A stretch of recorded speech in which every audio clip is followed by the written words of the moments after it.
Bien chicos, continuamos con esta tercera presentación y en esta oportunidad vamos a hablar sobre los medios de contraste positivos, ¿sí? Recuerden que los medios de contraste positivos se clasificaban en iodados y baritados, ¿sí?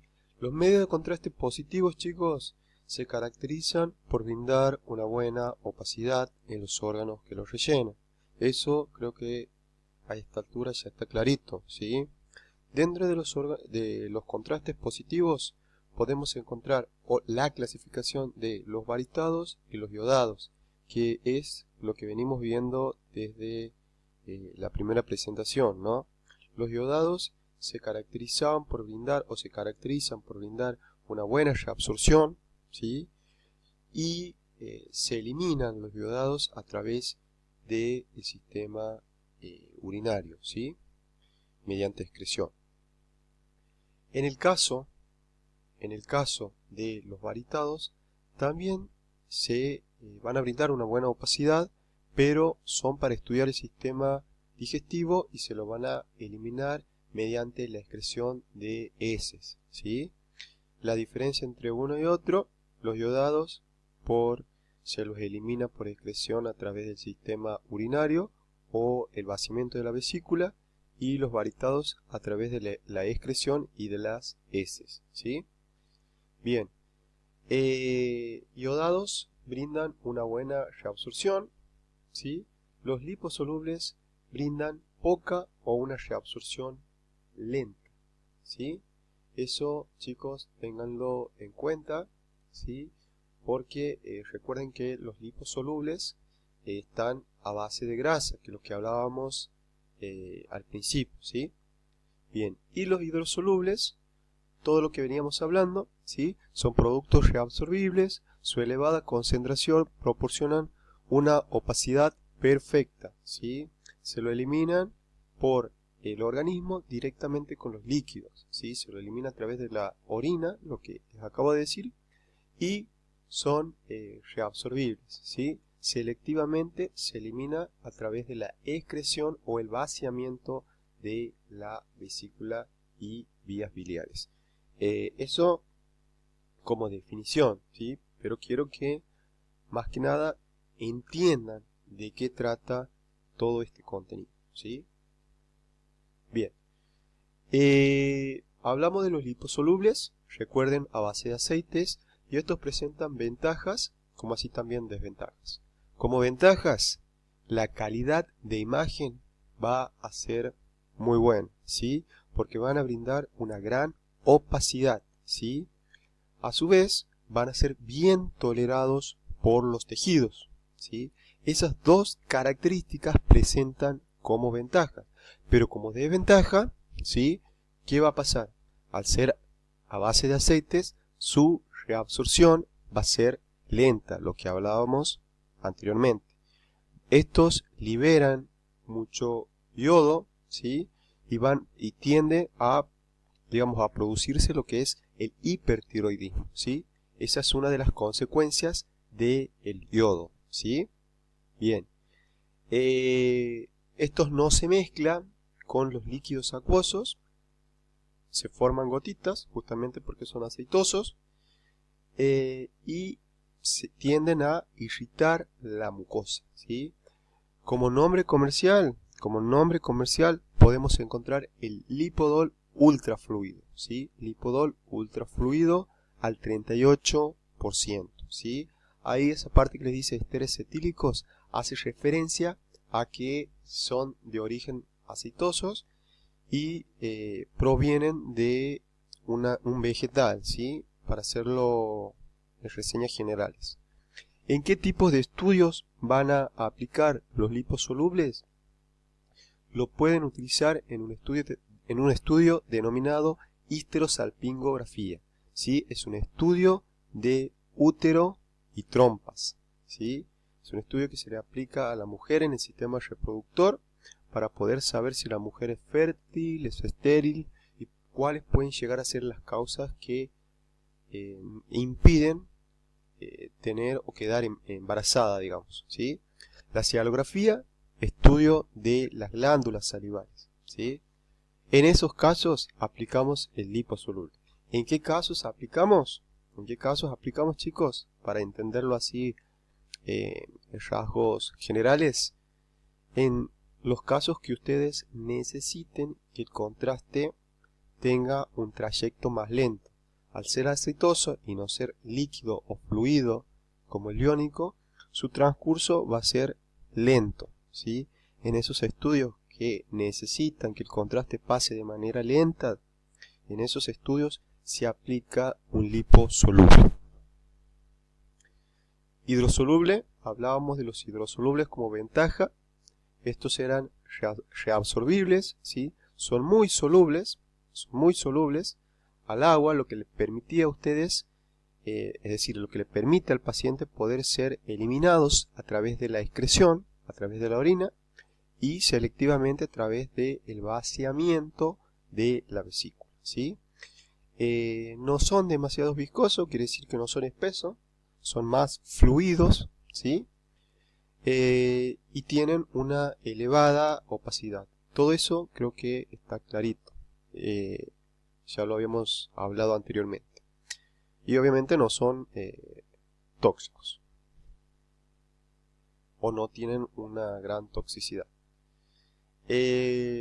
Hidrosolubles se clasifican en iónicos, no iónicos, hidrosolubles de baja molaridad o iónicos de baja molaridad.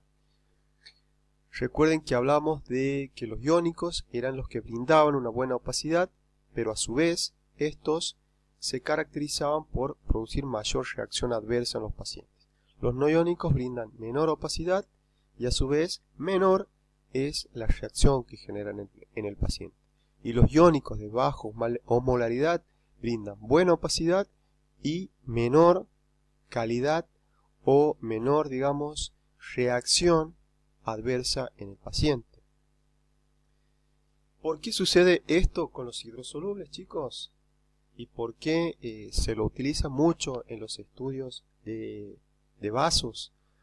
Porque lo que tienen los hidrosolubles, estos, mediante uno de sus componentes, impide que se produzcan coágulos de sangre. Cada vez que ustedes introducen algo nuevo en el organismo del paciente, el organismo rechaza todo eso que se está introduciendo, ¿sí? En este caso, cuando se introduce de manera endovenosa, la sangre empieza a refluir y se empiezan a producir coágulos, cuando se utiliza un iónico, por ejemplo.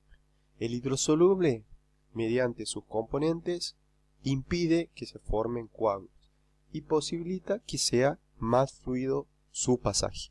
Esa es la característica del iónico de baja osmolaridad, ¿sí?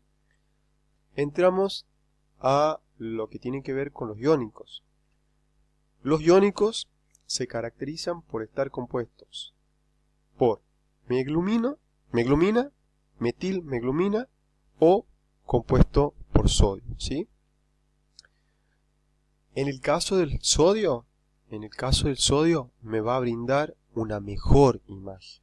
¿Por qué?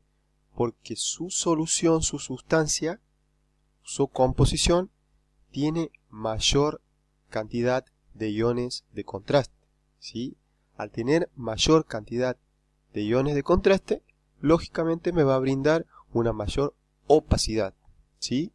Me brinda una mayor opacidad, pero como desventaja me va a producir en el paciente muchas lesiones, muchas afecciones. Por ejemplo, puede ocasionar reacciones adversas, reacciones secundarias, puede ocasionar problemas cardíacos, problemas respiratorios, ¿sí? Todo esto ocasiona el sodio. A diferencia de la meglumina está constituida por menor cantidad de iones en su composición, iones de contraste. Por ende, la calidad de imagen va a ser baja, menor opacidad, ¿sí? Menor opacidad y a su vez que brindan menor opacidad, ¿sí? Brindan menor lesión en el paciente, menor dolor en el paciente vascular, menor problema cardíaco, ¿sí? Menor problema respiratorio, menor o escasa, digamos, influencia en la membrana hematoencefálica. ¿Qué es, chicos, la membrana hematoencefálica? Es una capa permeable que divide el torrente sanguíneo del sistema nervioso. Cuando cualquier elemento que atraviesa esa membrana atraviesa y llega al sistema nervioso, se producen reacciones adversas o reacciones secundarias. ¿Sí? ¿Qué es lo que sucede con los contrastes? Cada vez que el contraste que se dirige por el torrente sanguíneo atraviesa esa membrana, ¿sí?, la hematoencefálica, tiene contacto con el sistema nervioso, ¿sí?, y puede ocasionar reacciones adversas, ¿sí?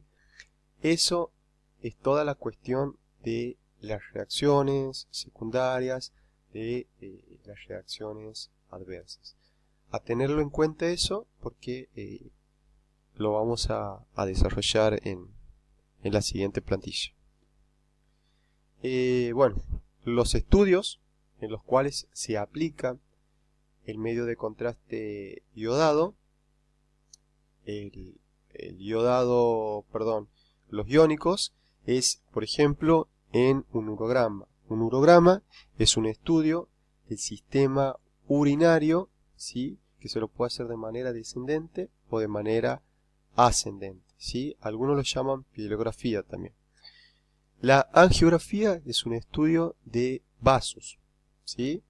Cuando se estudia vasos es importante, ¿sí?, aplicar este medio de contraste porque me brinda una mejor imagen y a su vez genera también menor lesión en el paciente.